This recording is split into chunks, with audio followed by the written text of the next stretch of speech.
नमस्ते दोस्तों। स्वागत है भूतिया गांव में, जहां अंधेरा सिर्फ रात नहीं लाता बल्कि उन रूहों को भी जगा देता है जो मिट्टी के नीचे दफन है। आज हम चलते हैं कठरिया गांव के उस खेत में जिसे लोग काला खेत कहते हैं। एक ऐसी जगह जहां फसल नहीं उगती, सिर्फ साए नाचते हैं। ये कहानी है खेतों का काला साया, एक ऐसा सच जो आपके दिल को दहला देगा।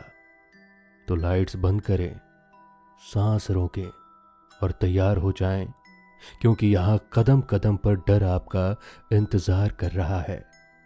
सब्सक्राइब करें और चलें इस भयानक सफर पर। यह कहानी है बिहार के एक गांव की। नाम था कठरिया। गांव चारों तरफ से गन्ने और धान के खेतों से घिरा था। वहां की मिट्टी काली थी और लोग कहते थे कि उस मिट्टी में कुछ पुराना दफन है, कुछ ऐसा जो कभी बाहर नहीं आना चाहिए।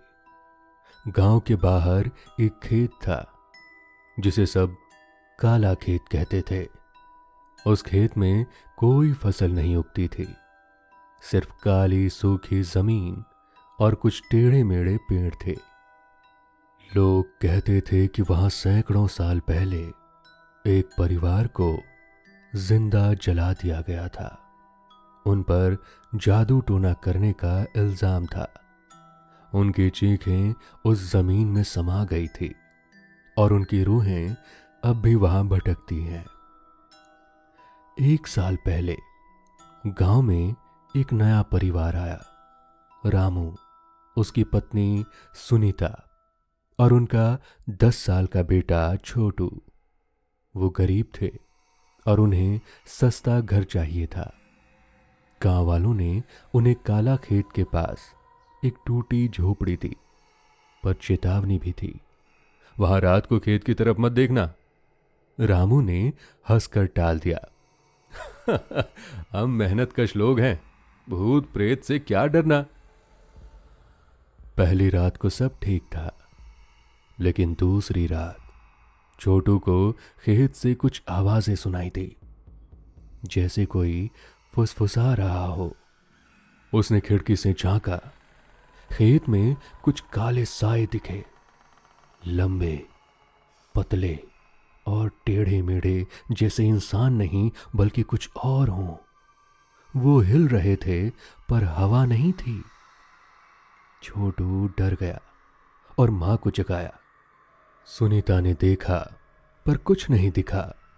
उसने छोटू को डांटा, सपना देख रहा है, हो जा। तीसरी रात को रामू को नींद में कुछ भारी सांसों की आवाज सुनाई दी।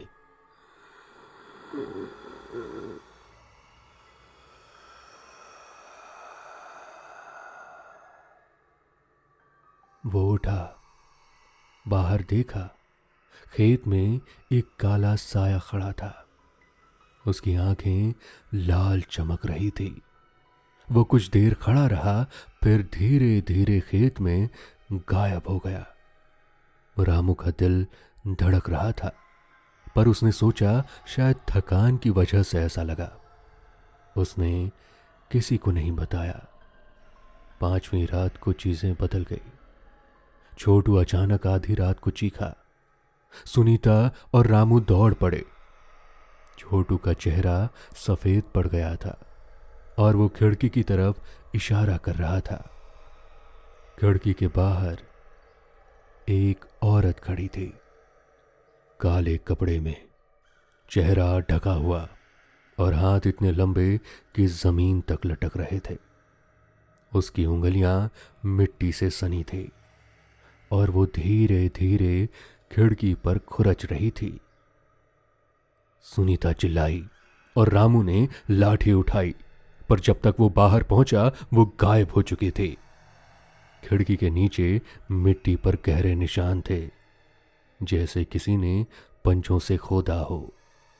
अगले दिन रामू गांव के बुजुर्ग पंडित जी के पास गया। पंडित जी ने कहा, उस खेत में जो दफन है वो अब जाग गया है। तुमने उसे देख लिया, अब वो तुम्हें नहीं छोड़ेगा। रामू ने पूछा। क्या करें? पंडित जी बोले।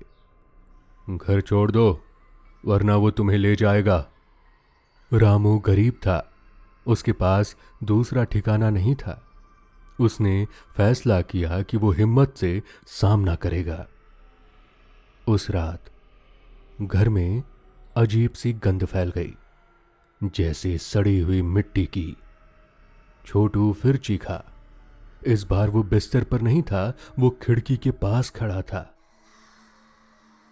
आंखें बंद और होंठ हिल रहे थे, जैसे कोई प्रार्थना कर रहा हो।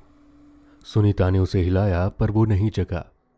अचानक खेत से एक तेज चीख सुनाई दी। इतनी भयानक कि कानों में दर्द होने लगा। रामू बाहर भागा। खेत में वो काला साया फिर दिखा, लेकिन अब वो अकेला नहीं था। उसके साथ और साए थे, कुछ छोटे कुछ बड़े, और सबकी आंखें लाल थी। वो धीरे धीरे घर की तरफ बढ़ रहे थे। रामू अंदर भागा और दरवाजा बंद कर दिया, लेकिन फिर खटखट की आवाज शुरू हो गई। हर तरफ से जैसे कोई दीवारों को खुरेच रहा हो। सुनीता रो रही थी और छोटू भी बड़बड़ा रहा था। अचानक बिजली चली गई। अंधेरे में एक आवाज गूंजी। अब तुम हमारे हो। रामू ने लालटेन जलाई।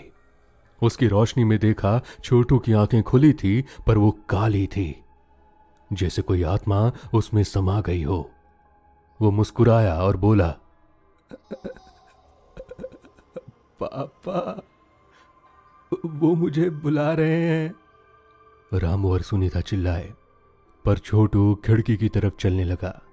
रामू ने उसे पकड़ा, पर उसकी ताकत इतनी थी कि रामू उछलकर दीवार से टकरा गया। खिड़की अपने आप खुल गई और छोटू बाहर कूद गया। सुनीता बेहोश हो गई।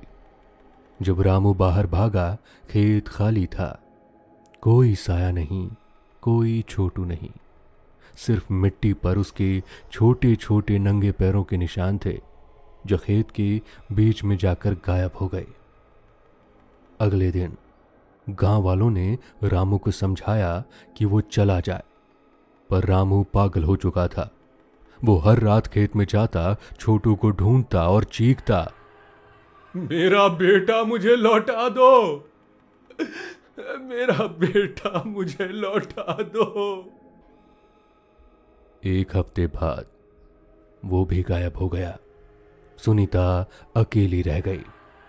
उसने गांव वालों को बताया कि हर रात उसके सपने में वो साए दिखते हैं, और अब वो रामू की आवाज भी सुनती है, जो खेत से उसे बुलाती है। आज कटहरिया में कोई उस खेत के पास नहीं जाता, पर जो दूर से देखते हैं वो कहते हैं कि रात को वहां काले साए नाचते हैं, और कभी कभी एक बच्चे की हंसी सुनाई देती है, जो मिट्टी के नीचे से आती है। और इस तरह काला खेत ने रामू को भी निगल लिया।